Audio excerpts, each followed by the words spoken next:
fielder, a two-way guy. Might see him a little bit more here in the postseason. Kameron Misner.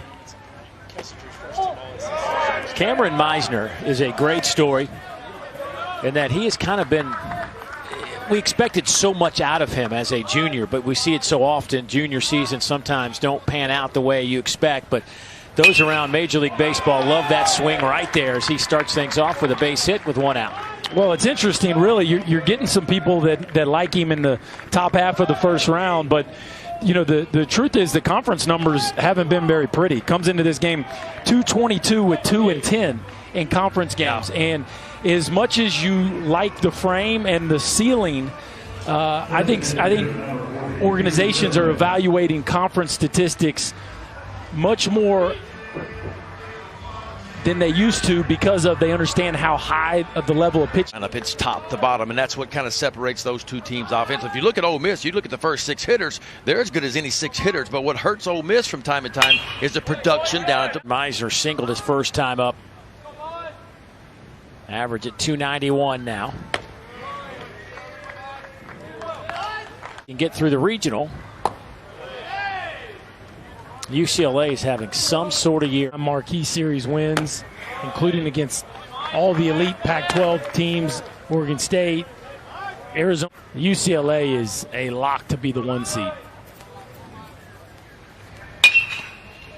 Lifted in the air, slicing foul. Dillard will give it a look, but UCLA certainly has been a story here the second half. But I mean, they're the 3rd-ranked team in the country in every poll, basically. So you're saying Berkey holds?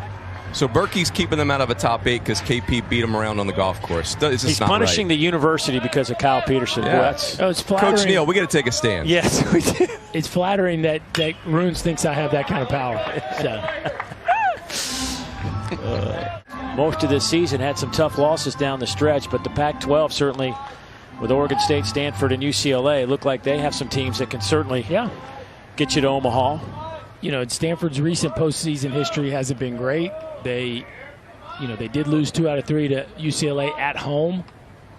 They just split with Oregon State.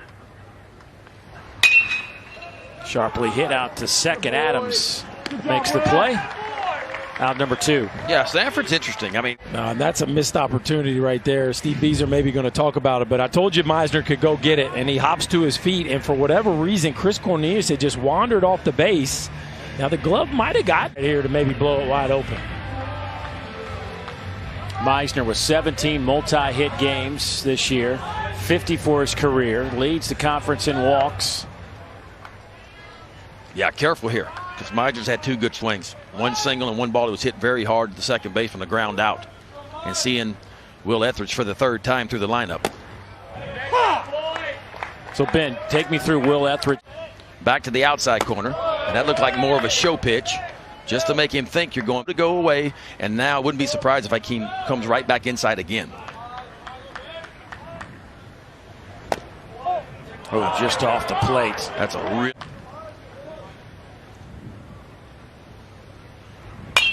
Fouled it straight back.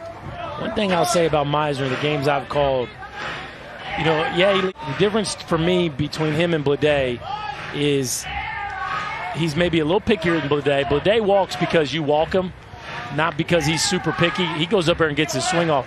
But the other piece of it, I feel like Misner fouls off more pitches that look like good pitches to hit. What makes you, I mean, like, what would lead to that?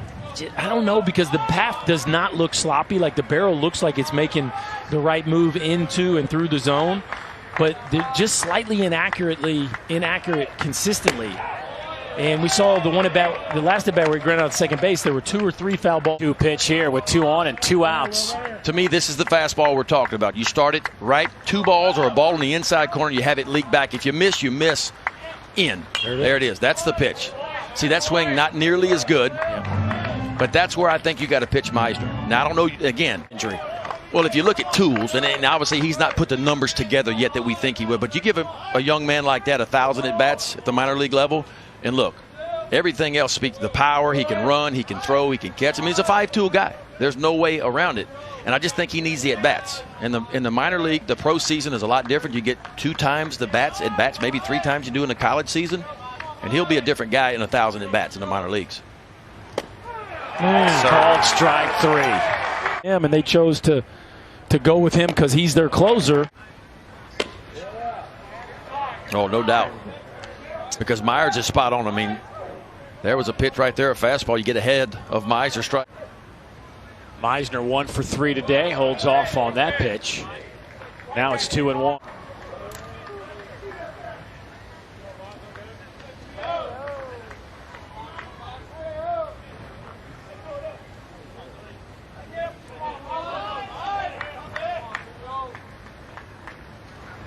How about that? That is some kind of.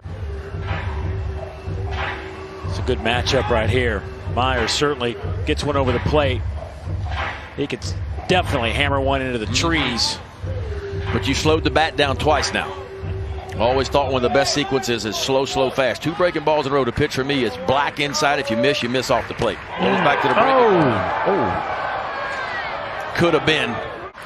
Here's the payoff. Do it again.